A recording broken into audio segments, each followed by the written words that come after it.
दोस्तों, स्वागत है आपका मेरे शिव पुराण के अचूक उपाय यूट्यूब चैनल पर। आज मैं आपको गणेश जी की कथा सुना रहा हूँ। प्राचीन काल में एक बड़े प्रतापी राजा थे।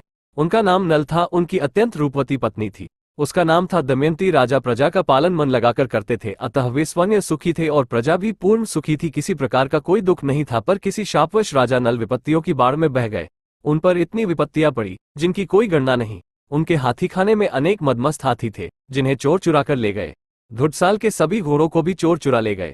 डाकुओं ने उनके महल पर घावा बोला और सब कुछ लुटकर आग लगा दी। बचा खुचा सब स्वाहा हो गया। जो त्यों कुछ संभले तो जुआ खेलकर सब नष्ट हो गया। विपत्ति की सीमा ही लंघ गई। राजा रानी नगर छोड़कर राज्य से बाहर हो गए। जंगल जंगल घूमने लगे।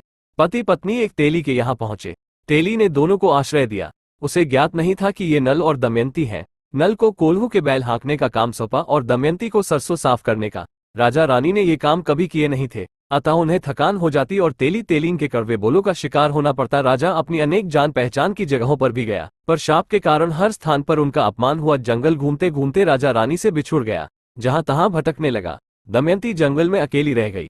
बेचारी असहाय महिला क्या करे क्या ना करे, अन्य मुसीबतें झेल भी ले, पर पति वियोग की अग्नि से कैसे बचे। एक दिन रानी की भेंट अचानक ही शरभंग ऋषि से हो गई। ऋषि द्वारा पूछने पर दमयंती ने अपनी विपत्ति कथा कह सुनाई। शरभंग जी ने दमयंती से कहा, पुत्री, तुम गणेश जी की पूजा अर्चना करो और गणेश चैत का व्रत करो। रानी तो साधनहीन थी।